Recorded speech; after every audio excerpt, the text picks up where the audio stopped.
Buenos días, Dios les bendiga a cada uno de ustedes, mis hermanos en Cristo. Les damos la bienvenida desde la iglesia en la Nueva Jerusalén, acá en San Pedro Atlapulco, municipio de Coyoacac, Estado de México. Es un gusto poder estar esta mañana compartiendo la palabra de Dios y agradecemos a Dios porque usted nos esté acompañando esta mañana. Vamos a orar, vamos a pedirle al Señor nuestro Dios que sea Él quien bendiga la porción del pan que cada uno de nosotros hemos de necesitar. Padre, a través de Jesús, esta mañana nos dirigimos a tu trono, Señor. No por nuestras obras, no por nuestros méritos, sino por la sangre preciosa que tu Hijo derramó en la cruz del Calvario. Por favor, en esta mañana queremos acercarnos a tu mesa, a pedir que tú vengas y nos des a cada uno de nosotros una porción de tu pan, una porción de tu naturaleza, Señor, de tal manera, Padre, que este pan nos dé la fortaleza para poder caminar en los días que vienen por delante. No sabemos lo que hay por delante. Tú eres el único que sabes porque tú lo escribiste. Nosotros lo único que queremos hacer es pedirte que nos des la fuerza para poder caminar. No que nos quites de las situaciones, no que alejes lo que tú escribiste o planeaste, sino que nos des la fuerza para poder enfrentar y poder ir adelante en nuestro caminar, Padre. A través de Jesucristo, tu Hijo, te lo rogamos y te lo pedimos en esta mañana, en el precioso nombre de Jesucristo. Amén, Señor. Pues siempre creo que toda situación debe de producir algo en cada uno de nosotros, y porque de eso se trata la vida. La vida se trata de examinarse, de analizarse a sí mismo y de tomar nuevas decisiones diferentes a las que habíamos estado tomando en el pasado. Les digo porque en eso consiste la vida, ¿no? Creo que ahorita que estamos estudiando los domingos estas 7 iglesias del Apocalipsis, creo que cada etapa de la historia tuvo una balanza de cosas muy buenas, pero también de cosas muy malas. Y es así la vida de cada uno de nosotros, es una balanza en la que nosotros tenemos la oportunidad de trabajar con lo que hay dentro de cada uno de nosotros, porque el pecado fue heredado desde el huerto y cada persona que ha nacido en esta creación ha decidido qué hacer con ese pecado que cada uno de nosotros llevamos dentro. La hermana Hicks, cuando vivió, ella caminó y le entregó su vida al Señor, y ella entró en este proceso de transformación interna. Ella lo dijo hasta los últimos momentos de su vida: no soy perfecta, hay muchas cosas con las que todavía tengo que lidiar, porque pues de eso se trata el camino, de aprender a lidiar con lo que uno lleva dentro, entendiendo que el problema no es afuera, no es el vecino, no es la esposa, no es la familia, no, es lo que llevo dentro, y de eso se trata precisamente, ¿no? Cuando estudiamos las 7 iglesias y podemos ver el desarrollo de ellas, es impresionante. Por ejemplo, vamos a Filadelfia. Estamos ahí, Apocalipsis capítulo 3, versículos del 7 al versículo 13, dice así la palabra de Dios. Y escribe al ángel de la iglesia en Filadelfia: estas cosas dice el santo, el verdadero, el que tiene la llave de David, el que abre y ninguno cierra, y cierra y ninguno abre. Yo conozco tus obras. He aquí, he dado una puerta abierta delante de ti, la cual ninguno puede cerrar. Porque tienes un poco de potencia, has guardado mi palabra, no has negado mi nombre. He aquí, yo doy de la sinagoga de Satanás los que se dicen ser judíos y no lo son, mas mienten. He aquí, yo los constreñiré a que vengan y adoren delante de tus pies y sepan que yo te he amado. Porque has guardado la palabra de mi paciencia, yo también te guardaré de la hora de la tentación que ha de venir en todo el mundo, para probar a los que moran en la tierra. He aquí, yo vengo presto, retén lo que tienes, para que ninguno tome tu corona. Al que venciere, yo lo haré columna en el templo de mi Dios, y nunca más saldrá fuera. Y escribiré sobre él el nombre de mi Dios y el nombre de la ciudad de mi Dios, la nueva Jerusalén, la cual desciende del cielo de con mi Dios, y mi nombre nuevo El que tiene oído, oiga lo que el Espíritu dice a las iglesias. Filadelfia es la iglesia del amor, porque corresponde a la iglesia en que salió de sus habitaciones y empezó a evangelizar. Usted se encuentra grandes biografías, Guillermo Carey, David Livingstone, Guillermo Murray, un sinfín de evangelistas que salieron a predicar el evangelio e incluso dieron su vida por causa del amor hacia el perdido y del amor hacia el Señor. Y es interesante, ¿no? Por ejemplo, la manera en que David Livingstone murió. Dice que su esposa murió de disentería estando en uno de los viajes allá en el interior del África. Murió su esposa y murió uno de sus hijos. Y pasaron algunos años y una mañana, cuenta la biografía de él, que una mañana lo fueron a despertar para que fuera a desayunar y lo encontraron de rodillas y estaba muerto. Había muerto de disentería, de malaria, de enfermedades terribles porque pues, se producen en el calor. Y fue asombroso ver el amor que David y todos los misioneros de su tiempo tuvieron para el Señor, y no solamente para el Señor, sino también para los pecadores, para que les llegara la luz, del Evangelio. Y entonces eso a mí me lleva a compartirte esta mañana que realmente la batalla de nuestra vida, la única verdadera y batalla de cada uno de nosotros será: ¿venciste sobre el odio que había en tu corazón o el odio que había dentro de ti? Nunca hiciste nada por él y te venció y te hizo perder tus vestiduras. Esa considero que es la epítome final, al final de nuestras vidas, que cuando cerramos nuestros ojos terrenales y se abren nuestros ojos hacia la eternidad, y podemos ver la eternidad, y podemos ver al Señor, y podemos ver todo lo que Él es. Hermano, yo no dudo que aún el pecador tiene el poder ver al Señor, pero en lugar de ir hacia el Señor, es tomado para ser llevado al lugar de condenación. Porque al final de la historia, cada uno de nosotros está decidiendo qué edificar dentro de nosotros. ¿Qué edificar? Al final de la historia, al final de la vida de cada uno de nosotros, vamos a ser recordados por cómo tratamos, no a la gente, porque lamentablemente hay historias muy tristes, personas muy recordadas. Yo recuerdo el funeral de mi padre, hermanos, sin mentirles, la carretera de vehículos era de 1 kilómetro más o menos, y de veras, se los estoy sin exagerarles. La funeraria que estaba, yo creo que todavía está ahí sobre Avenida Revolución, en la Ciudad de México, estaba la cola desde Mixcoac, y yo volteaba y veía la cola de carros con los faros prendidos porque íbamos a sepultar a mi papá.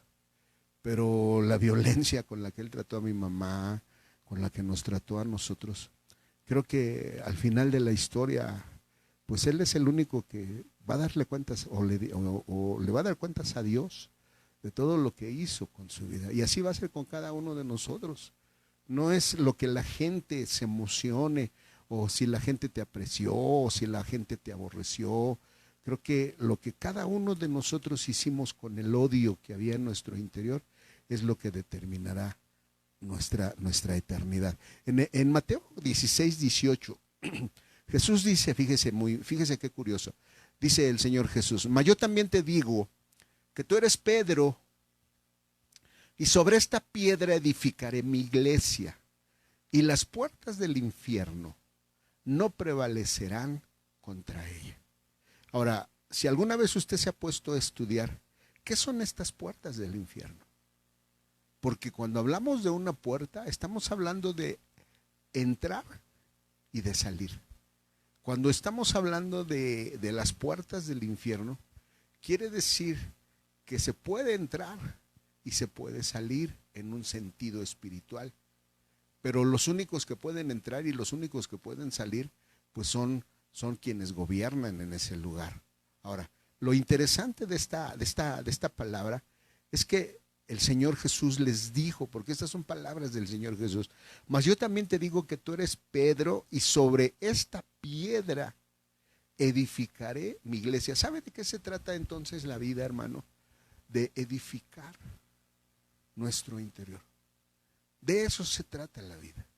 Edificar el interior de cada uno de nosotros. La palabra edificar en griego es oikodomeo y significa ser un constructor de la casa, significa construir o confirmar, significa reedificar, significa edificación, significa edificador, significa edificar, significa estimular y significa fortalecer. Cuando nosotros hablamos de edificar, estamos hablando de construir el reino de Dios en nuestro interior. Y construir el reino construir el reino de Dios en nuestro interior tiene un precio. Jesús en el Evangelio de Lucas dice: ¿quién de ustedes quiere construir quién de ustedes que quiere construir una torre no se sienta primero y consulta si tiene lo que necesita para acabar de construir esa torre? Porque tiene un precio. Construir el reino de Dios en nuestro interior tiene un precio, hermanos. Y cuando se trata de ver cuál es el precio, muchos nos damos vuelta. Tenemos aquel joven rico que vino a Jesús y se le hincó y le dijo: maestro bueno, ¿haciendo qué cosas poseeré la vida eterna? Y Jesús le dijo: escrito está, no matarás, no cometerás adulterio, no hurtarás. Y él dijo: todo esto he guardado desde que yo era joven. Y entonces Jesús le dice: ve y vende todo lo que tienes y dale a los pobres, y ven, toma tu cruz y sígueme. Y dice que aquel joven agarró, se dio la media vuelta, agachó la cabeza y se fue triste. ¿Por qué? Porque edificar el reino de Dios en nuestro interior tiene que ver con el despojarnos de todo este odio, de toda esta muerte, de todas estas tinieblas que nos fueron heredadas, y edificar el reino de Dios en nosotros. La hermana hace muchos años nos enseñó de qué está formada la voluntad de Dios. La voluntad de Dios está formada de los dones del Espíritu Santo. Estos dones del Espíritu Santo es profecía, es sanidad, es hablar en lenguas, es palabra de sabiduría. Son 11 dones del Espíritu Santo. Todo eso está en 1 de Corintios capítulo 12. Y no viene al caso ahorita porque no es el tema. La siguiente parte de la voluntad de Dios, de esta torre de la voluntad de Dios, son los dones de la palabra de Dios.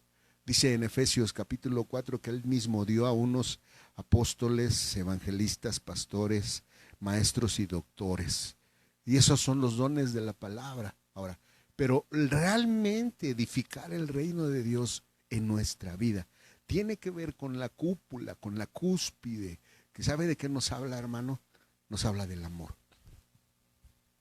En otras palabras, edificar el reino de Dios en nuestra vida tiene que ver con edificar el amor de Dios dentro de nosotros. Ahora, este amor está formado de 4 partes. Número 1, amor que perdona. La hermana Esparza por muchos años se la pasó, hasta parecía disco rayado, pero era una verdad que nos remarcó, parecía disco rayado, pero se nos quedó en la mente. Perdonar es dar la oportunidad de que nos vuelvan a hacer, lo mismo. Después de ahí se vino una serie de polémicas entre los hermanos, incluso a nivel pastoral. ¿Qué tanto nosotros podemos soportar? ¿Hasta qué punto tenemos que estar dispuestos a perdonar? Porque nosotros creemos que perdonar tiene que ver con límites. Hay un límite donde uno tiene que decir, no, ya de aquí para allá, ya no. Y se situó una polémica enorme en la vida de los cristianos, porque cuando hablamos del amor que perdona, no, hermano, entonces es darles la oportunidad, y hermano, y si se van a pasar de listo, hermano, no podemos argumentar. Nosotros no venimos a ser jueces, ni de la palabra, ni de la vida de nadie. ¿Por qué el justo muere? ¿Por qué el malvado vive? Yo no lo sé.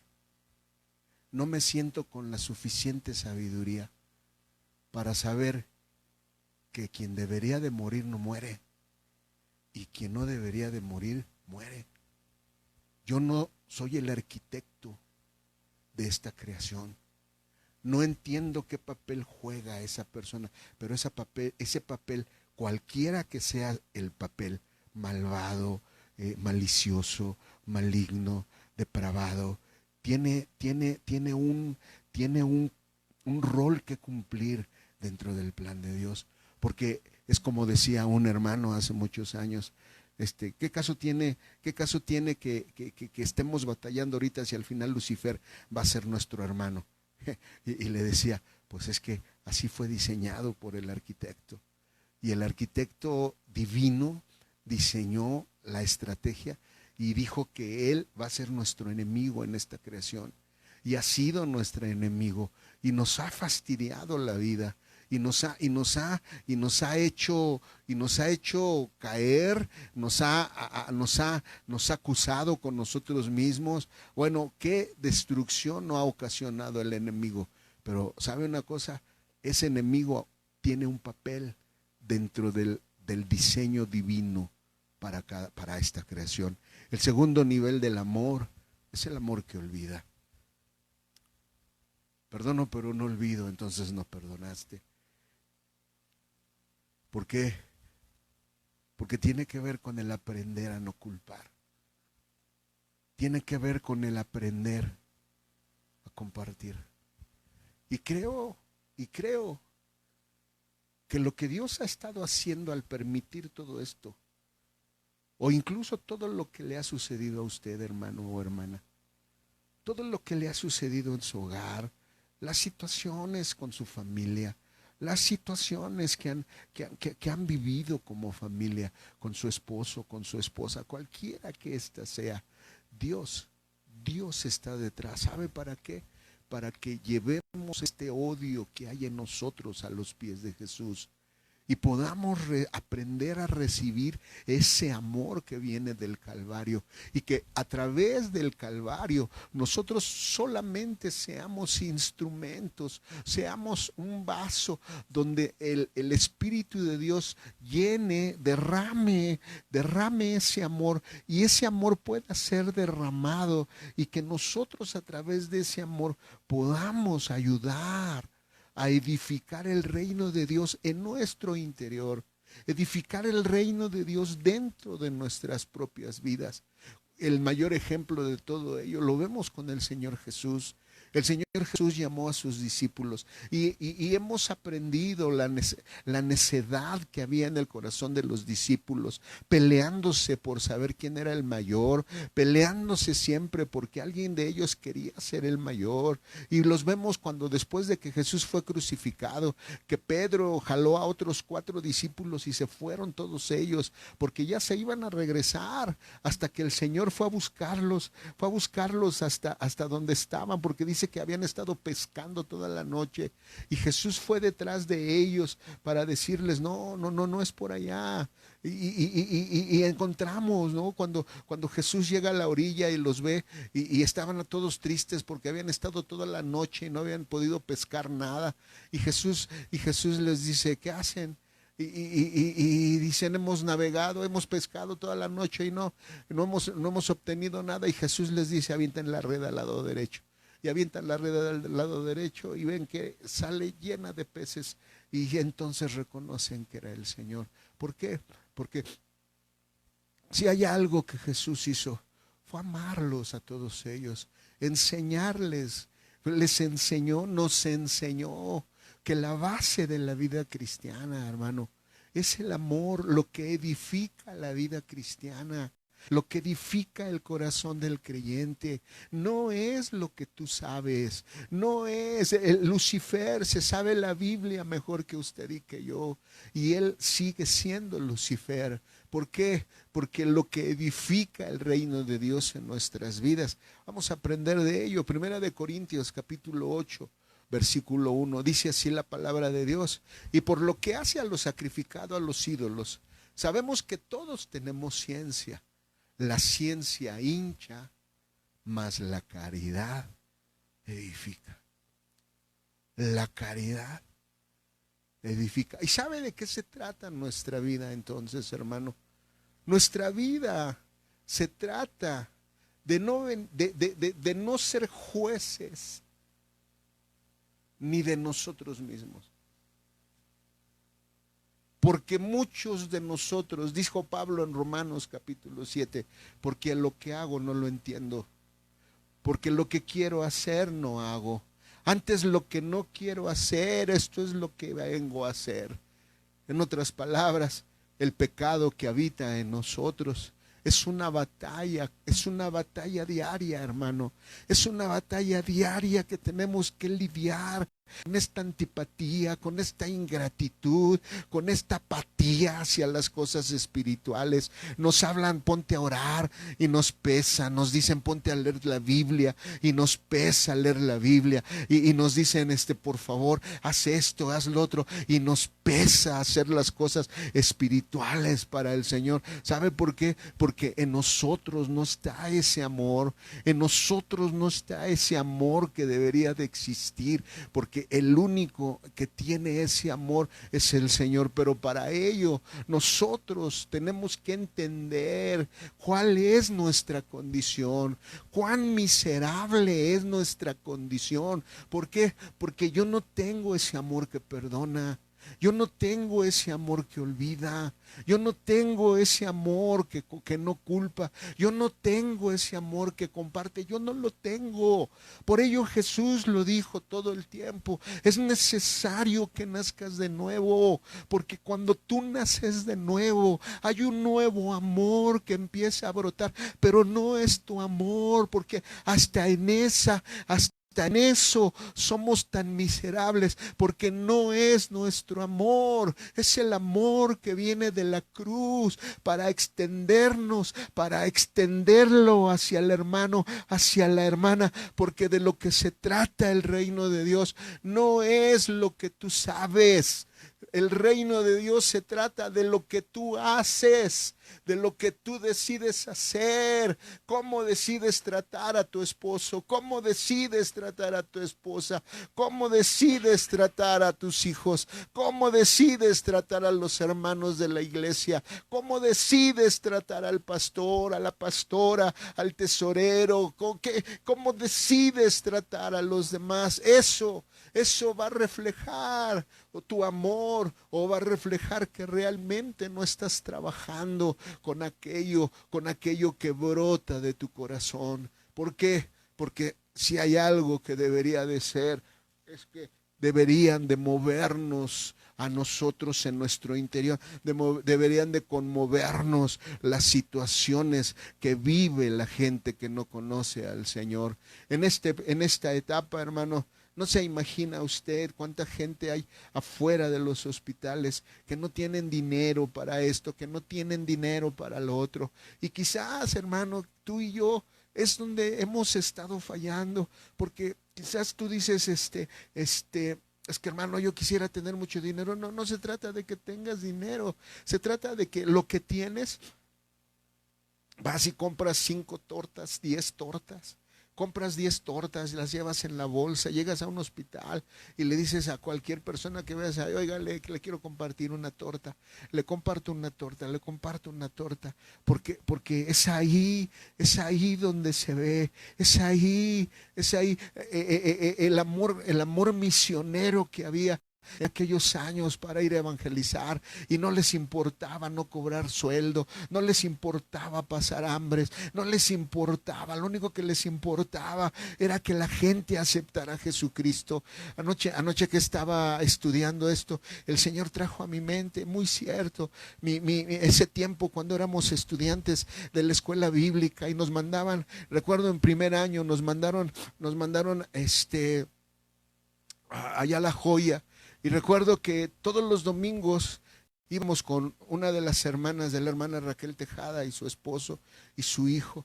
Y recuerdo que llegábamos hasta aquel lugar, un lugar donde solo estaba el edificio, y teníamos que salir a evangelizar porque no venía gente a la iglesia, y nos salíamos a evangelizar, nos aventaban la puerta, nos cerraban la puerta, nuestros zapatos todos llenos de polvo, porque era una zona donde no había mucho aire y no estaba pavimentado, y esas veces que nos teníamos que regresar con esa desolación de que no querían aceptar al Señor, y uno dice, ¿en dónde quedó todo ese amor que había en aquel tiempo para el Señor? ¿En dónde está ese amor? ¿Cuándo perdimos eso? Que de repente empezamos a pensar en tener un carro, en tener comodidades, en tener esto, en tener lo otro, en tener aquello, en ir y gastar y irme de vacaciones, ¿no? Y uno dice, ¿qué nos pasó? ¿En qué punto del camino perdimos este amor que debería de estar reinando en nuestras vidas? No había ningún problema cuando nos poníamos a cantar en la iglesia. Los mismos coros era en la mañana, los mismos coros en la noche, los mismos coros el martes, los mismos cantos el jueves, los mismos cantos, eran servicio tras servicio y servicio tras servicio, y no había ningún problema si había batería, qué marca, o si había teclado, de qué marca, o qué equipo de sonido había, qué marca. Cuando perdimos el amor a bendecir, el amor a deleitarnos en aquel que nos había rescatado de las tinieblas? ¿En dónde perdimos ese deleite? ¿En dónde lo perdimos? Que de repente algo empezó a suceder y nos empezamos a pelear y nos empezamos, no, es que aquella iglesia tiene más diezmos, no, es que ¿por qué a ese pastor lo mandaron a esa iglesia? ¿Y por qué ese pastor está en aquella iglesia? Si esto, y si el otro, y si aquello. ¿Y qué cree que empezó a suceder, hermano? Empezamos a dejar de edificar el reino de Dios. ¿Sabe por qué? Porque si hay algo que el conocimiento hace, es hinchar. La palabra hinchar significa soplar, significa inflar, significa hacer orgulloso, altanero, significa andar envanecido. ¿Cuándo perdimos? ¿Cuándo perdimos? Que empezamos a decir si él merecía ser pastor o si él no merecía ser pastor. Recuerdo, acababa de entrar a primer año y llegamos al primer retiro pastoral y llegamos temprano.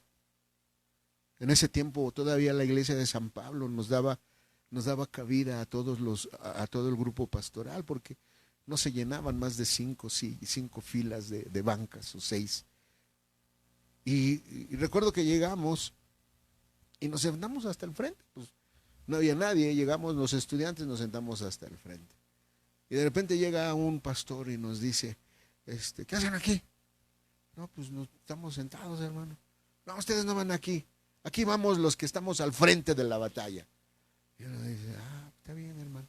Díganos dónde nos sentamos. Pues hasta allá atrás. Bueno, ya agarramos, nos paramos y nos fuimos hasta allá atrás. Empezaron a pasar los años ¿Y él? ¿Y él quién es? No, pues él lo nombraron pastor. ¿Y estudia en la escuela bíblica? No, pues no, no estudia en la escuela. ¿Y por qué es pastor? Y bueno,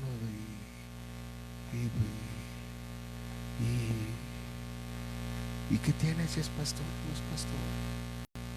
¿Cuál es el problema? ¿Sabe qué pasa, hermano? El conocimiento del mensaje nos hinchó, nos llenó de soberbia. Y hasta la fecha no somos pastores. No somos pastores que ayudamos a edificar el reino del amor. Somos jueces que nos la pasamos juzgando, señalando, acusando, criticando. Es que él está mal, él está mal, él está mal, él está mal. Y entonces uno diría, hermano, ¿y a usted quién lo nombró el paladín de la justicia? ¿A usted quién lo nombró el paladín para repartir juicio? ¿Sabe? Se le ha olvidado. ¿Sabe qué se le ha olvidado? Que muchos nos quedamos en esta parte de la voluntad de Dios. No podemos negar los dones del Espíritu.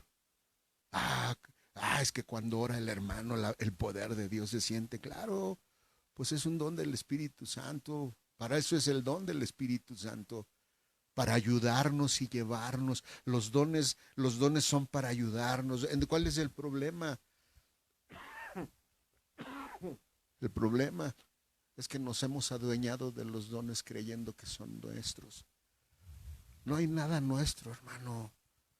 Lo único que hay de nosotros es un corazón lleno de odio, lleno de tinieblas, lleno de muerte. Fue lo que nos enseñaron, fue lo que nos predicaron todo el tiempo. Pero se nos olvidó. ¿Por qué? Porque empezamos a ver las fallas, los errores, los pecados, las equivocaciones, y nos sentimos tan dignos de pararnos y decir como aquel fariseo: qué bueno que yo no soy como él, qué bueno que yo no soy como ella, qué bueno que yo no soy como aquel. No, no, no, eres igual o hasta eres peor, porque esa hinchazón no te da no te hace, no te deja ver cuán soberbio somos y cuán aborrecibles somos al olfato del Padre. ¿Por qué? Porque el olfato del Padre, el único agradable a su olfato, es el sacrificio en la cruz del Calvario de su Hijo por causa de nosotros. Eso es lo único que Él ve agradable. Pero les vuelvo a decir, hermanos, precisamente ese es el pequeño detalle que hemos dejado de. Por ello, hermano, en este último tiempo hemos dejado de edificar el amor. Somos la iglesia de la Odisea. Y el Señor le dice, y ahorita lo vamos a ver, que este terreno en el que estamos caminando el día de hoy, hermano, es el terreno donde el anticristo va a aparecer. Mire, segunda de Tesalonicenses capítulo 2, versículos del 8 al versículo 11. Dice la palabra de Dios: y entonces será manifestado aquel inicuo, al cual el Señor matará con el espíritu de su boca y destruirá con el resplandor de su venida. Aquel inicuo cuyo advenimiento es según operación de Satanás, con grande potencia y señales y milagros mentirosos, y con todo engaño de iniquidad en los que perecen, por cuanto no recibieron el amor de la verdad para ser salvos. Por tanto, pues les envía Dios operación de error para que crean a la mentira, para que sean condenados todos los que no creyeron a la verdad, antes consintieron a la iniquidad. Uno de los versículos en Efesios donde Pablo insta a la iglesia cuando le dice: ocúpate de tu salvación con temor y con temblor. ¿Sabe por qué, hermano? Porque la salvación se pierde. Porque el conocimiento no basta en sí mismo para poder escapar de lo que viene sobre esta tierra. El que tú sepas que va a haber un arrebatamiento no significa que tú y yo nos vamos a ir en el arrebatamiento. Aquel que se metió a las bodas, cuando dice en Mateo 22 que entró el rey a las bodas y vio a un hombre que estaba ahí y no tenía el vestido de bodas y le dijo, amigo, lo llamó amigo. El Señor lo llamó amigo y le dijo, amigo, ¿cómo entraste a este lugar? Y dice que aquel se quedó callado. Y entonces el rey le dijo a los que servían, tómenlo, amárrenlo de los pies, amárrenlo de las manos y échenlo a las tinieblas de afuera. ¿Sabe por qué, hermano? Porque el conocimiento en sí mismo no va a ser suficiente para poder salir de todo esto. El que usted y yo sepamos las profundidades, el que usted y yo sepamos todas las verdades que hemos recibido de la palabra de Dios, no es lo suficiente para ayudarnos a escapar de lo que viene sobre esta tierra. Por eso dice en el versículo 10, y con todo engaño de iniquidad en los que perecen, por cuanto no recibieron el amor de la verdad.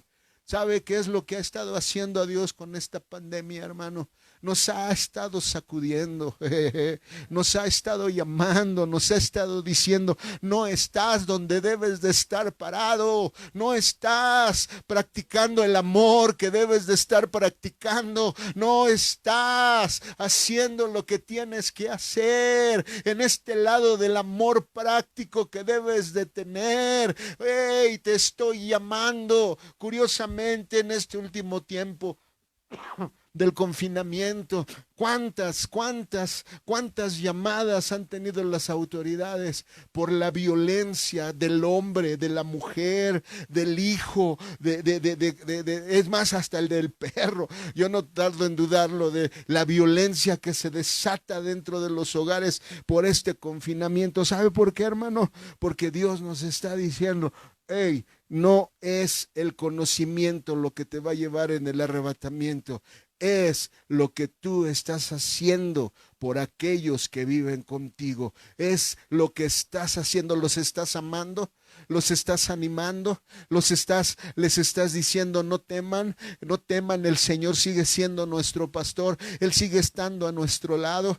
Les ministras palabras de vida, les ministras palabras que les den confianza en la naturaleza santa del Señor, o eres de los que ya te estás parando? ¿Y por qué pasó esto? ¿Y por qué se tuvo que morir fulano? ¿Y por qué se tuvo que ir sultano? ¿Y por qué tuvo que pasar esto? ¿Y por qué tuvo que pasar lo otro? Yo no sé por qué tuvo que pasar. Lo único que sé es que el rey está sacudiendo la rama para decirnos, no estás parado en donde debes de estar, no estás parado. ¿Por qué? Porque nos hemos olvidado de la práctica del amor y nos hemos dedicado al conocimiento y nos hemos dedicado al materialismo y nos hemos dedicado a ver señales, a ver señales que nos ministren.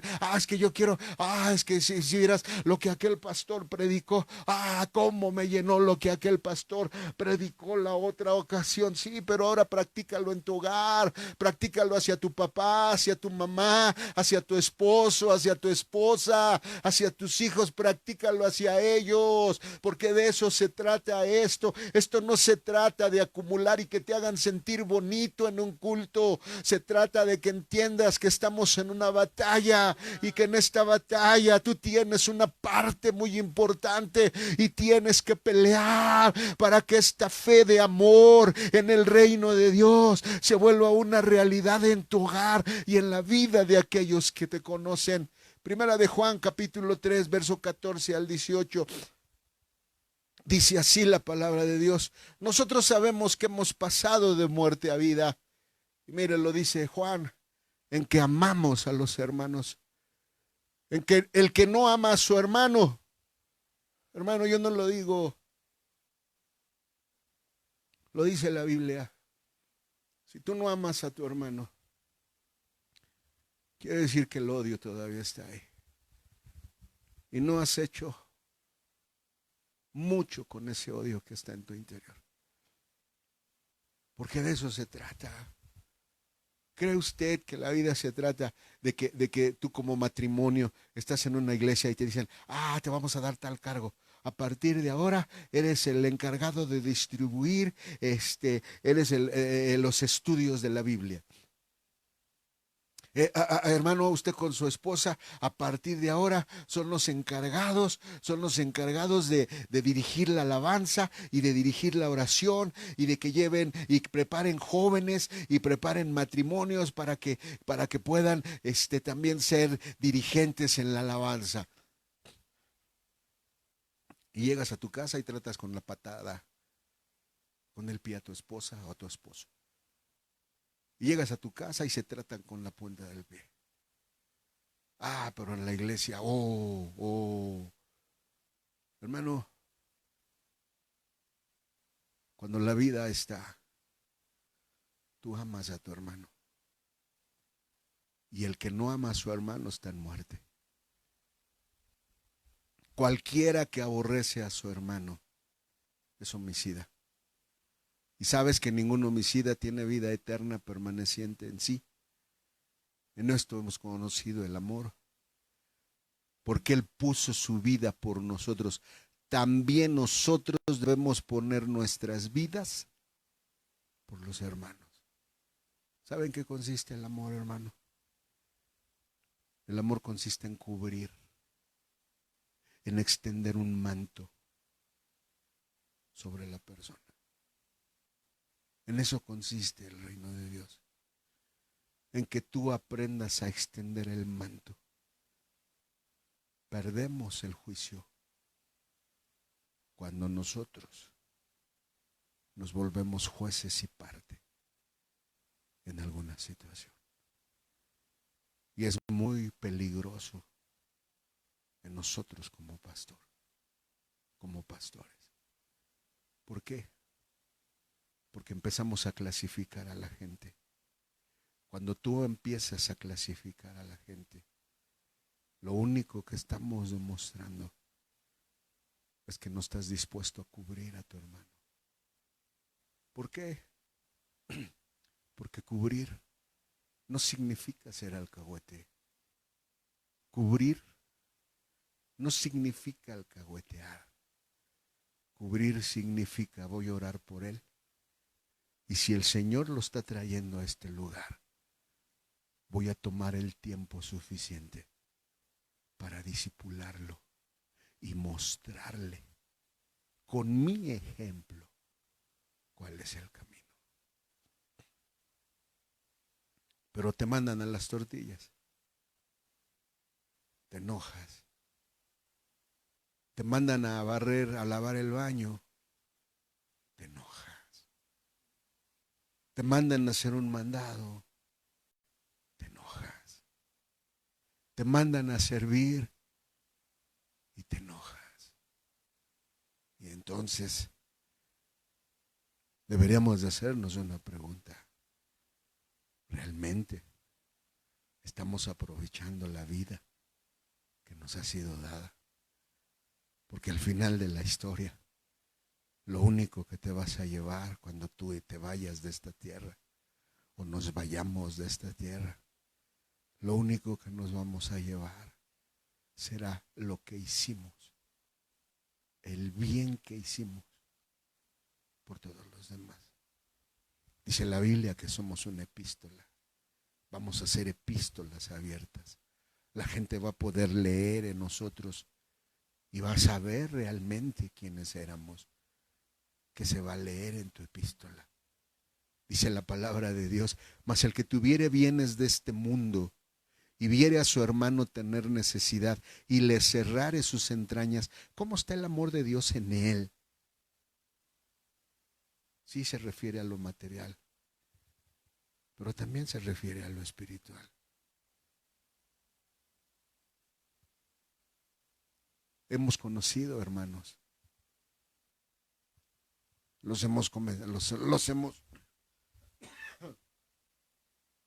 hemos visto cometiendo faltas.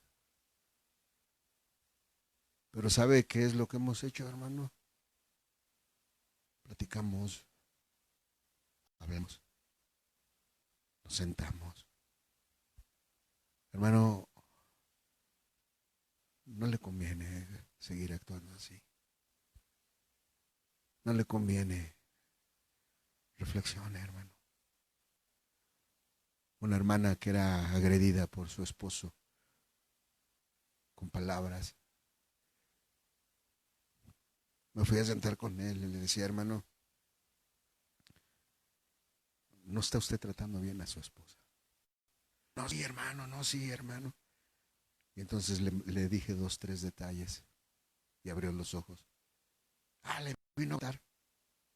Hermano, esto no se trata de chisme. Esto se trata de nuestras vidas. Se trata de corregir lo que hemos estado haciendo mal.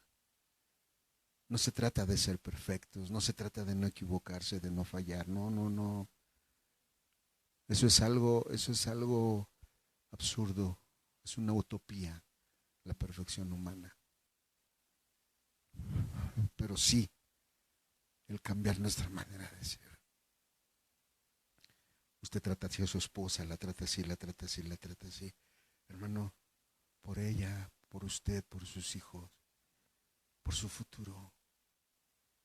Eso a usted no le ayuda, eso a usted le resta como persona.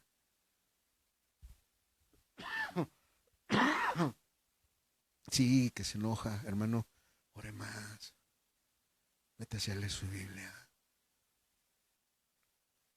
¿Escuchó? Un día su esposa llegó y dijo, Dios hizo la obra. ¿Qué fue lo que conoció? El amor. ¿Qué es lo que nos hace cambiar? El amor.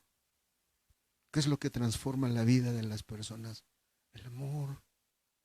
El amor es lo que hace que el ser humano sea capaz de hacer lo que sea, porque es el amor.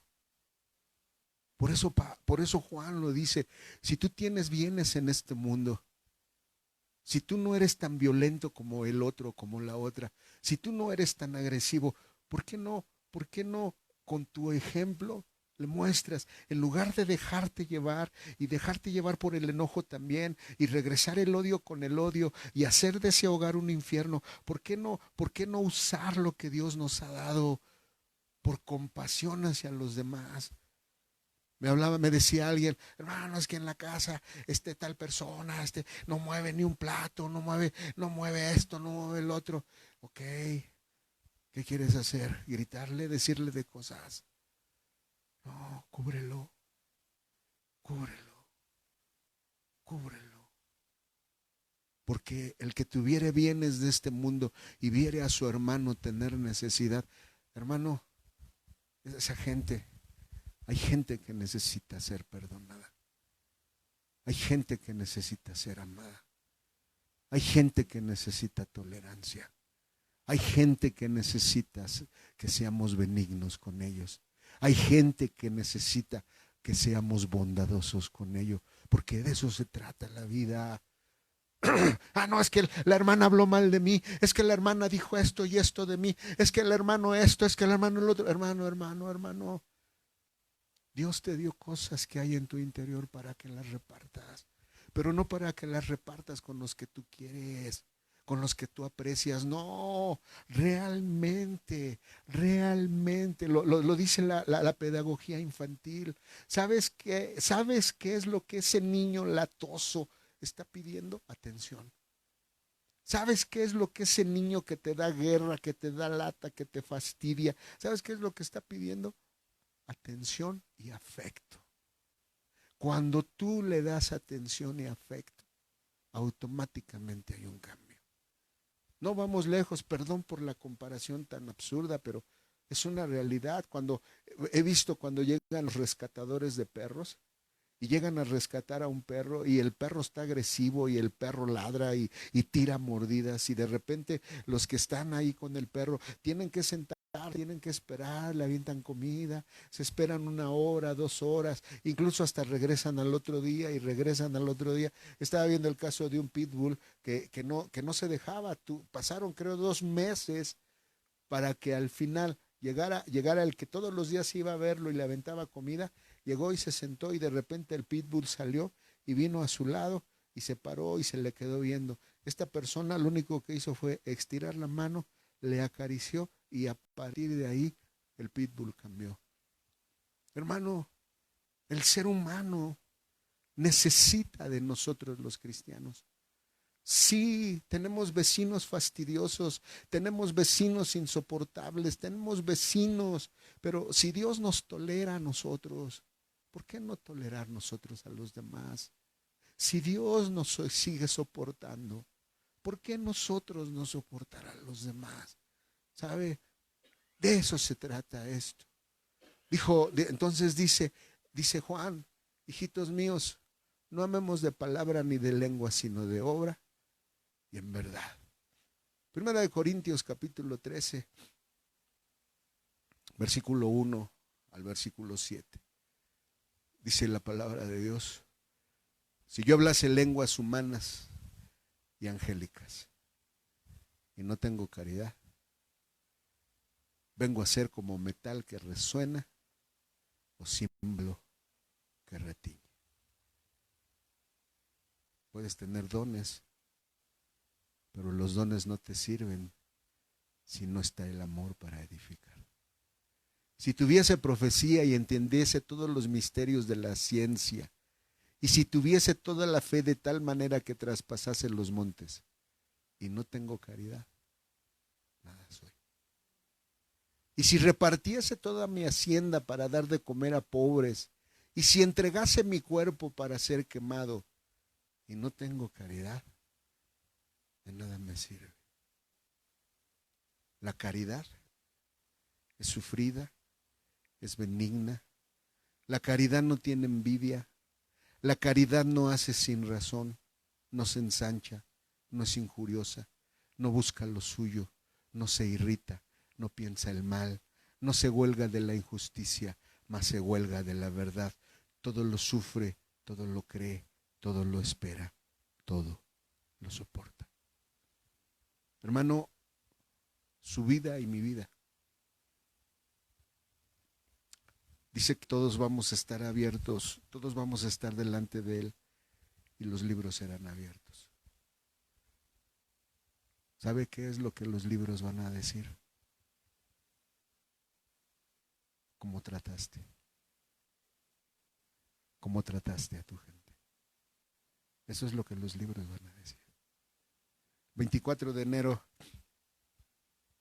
las 12:45 de la tarde, fulano se puso a calentar las tortillas para que comieran.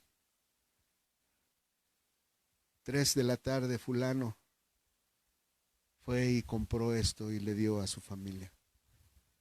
Fulano hizo esto por su familia, hizo esto por su familia, hizo esto por su familia, hizo esto por los suyos, hizo esto por su vecino, hizo esto por el perro, hizo esto por esto, hizo esto por esto otro.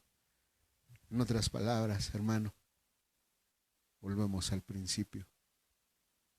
¿Sabe una cosa? ¿Qué es lo importante? Lo que está haciendo con amor. Porque si no estamos edificando con amor, entonces hemos desperdiciado nuestra vida. Nosotros los mexicanos somos muy dados a ser tradicionalistas.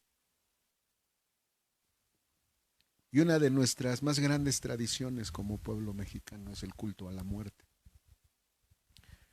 Es el culto a los muertos. Digo que no es el culto a los muertos, es el culto a la culpa. Porque cuando la persona estuvo viva, la tratamos con la punta del pie.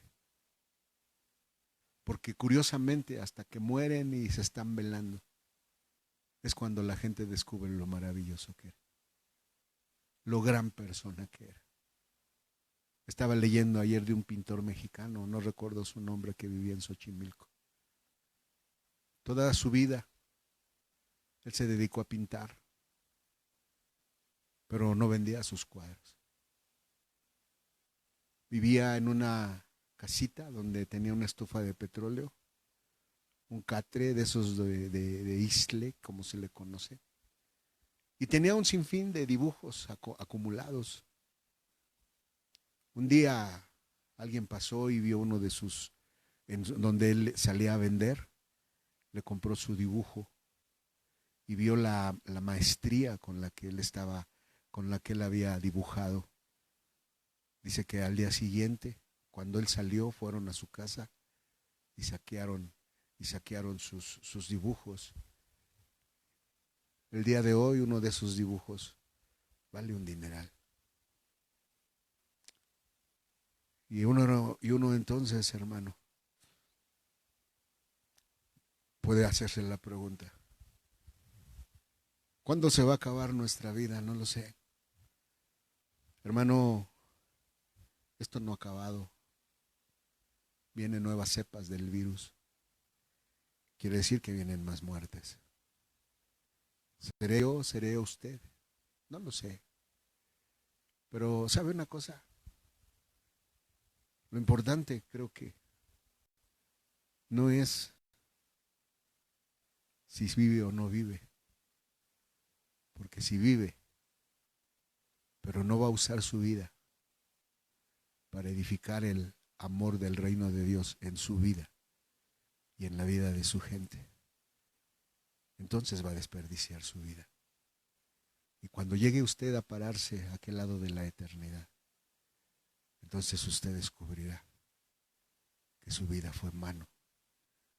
Porque la razón importante para vivir es para edificar el reino de Dios en nuestras propias vidas. Sí, quizás mi padre cometió muchos errores, el juez es Dios. Quizás mi madre cometió muchos errores, el juez es Dios. Quizás mis hermanos cometieron esto o esta falla, el juez es Dios. Quizás no recibí el trato que debí recibir, o quizás yo no di el trato que debí dar. Yo no soy el juez es Dios. Pero lo que sí puedo hacer es, con mi vida consciente, entender que si hay algo que tengo que hacer, es lo que dice la palabra de Dios. Precisamente, ¿no? Dice por ahí, la encontré. Al final de tu vida, solo importan 3 cosas: lo mucho que amaste, lo bondadoso que fuiste y la facilidad con que dejaste ir lo que no era para ti. Hermano, ser cristiano no tiene que ver con el odio. Ser cristiano tiene que ver con el edificar el amor en nuestra vida y en la vida de lo que nos rodea. Padre, esta mañana te damos gracias por tu palabra. Te damos gracias por lo que tú traes a la mesa. Señor, vivimos en medio de una generación malvada. Vivimos en medio de un tiempo muy difícil, Señor, donde muchos de nosotros como cristianos hemos dejado de edificar en el amor, Señor, y nos hemos parado para ser jueces de ministerios, de pastores, de congregaciones, de líderes, de aquellos que tú has puesto para que nos lleven por delante en el camino. Señor nuestro Dios, en esta mañana, perdónanos. Perdónanos porque en este mover, Señor, no nos hemos dado cuenta, Padre, que hemos dejado precisamente, hemos hecho a un lado este amor, hemos hecho a un lado, Señor, esto que debería de edificar nuestras vidas. Hemos hecho a un lado precisamente, Padre Celestial, el no practicar el amor. En el hogar somos intolerantes hacia mi esposa, hacia su esposo, hacia nuestros propios hijos. Somos intolerantes hacia la vida de los demás, Señor, porque este odio está consumiendo esta creación. este odio que ha estado brotando desde hace tiempo, cuando tu sierva nos enseñó que la tapa iba a ser quitada y que iba a brotar todo esto que hay dentro de nosotros. Señor, esto que hay dentro de nosotros es lo que nos hace pisar, es lo que nos hace humillar, es lo que nos hace señalar, es lo que nos hace condenar la vida. Es ella, la vida de los demás, la vida, Señor, de nuestros semejantes, la vida, Señor, de nuestros hermanos. Padre, por favor, en esta mañana, ayúdanos, Señor. Danos un nuevo bautismo de luz, Padre. Danos un nuevo bautismo de luz, de tal manera que nuestros ojos puedan ser abiertos, Señor. Que nuestros ojos puedan ver esta verdad de que necesitamos regresar a edificar en este amor, Señor, que tú estás derramando y que muchos estamos dejando pasar de largo, porque hemos dejado de tener compasión, hemos dejado de cubrir la vida de nuestros hermanos, sus fallas, sus errores, sus equivocaciones, sus pecados. Padre celestial, ayúdanos por favor en este tiempo, Padre.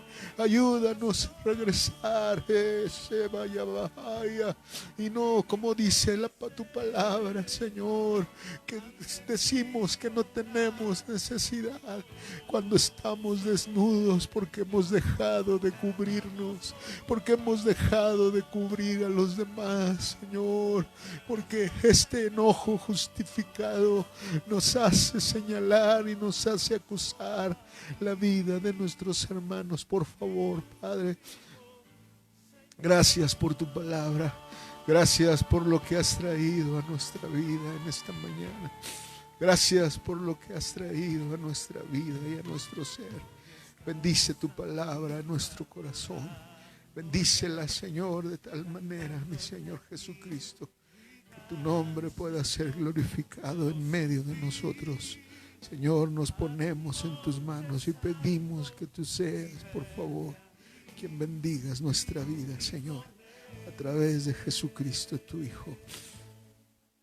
Te lo rogamos y te damos gracias en esta mañana, en el nombre de Jesús.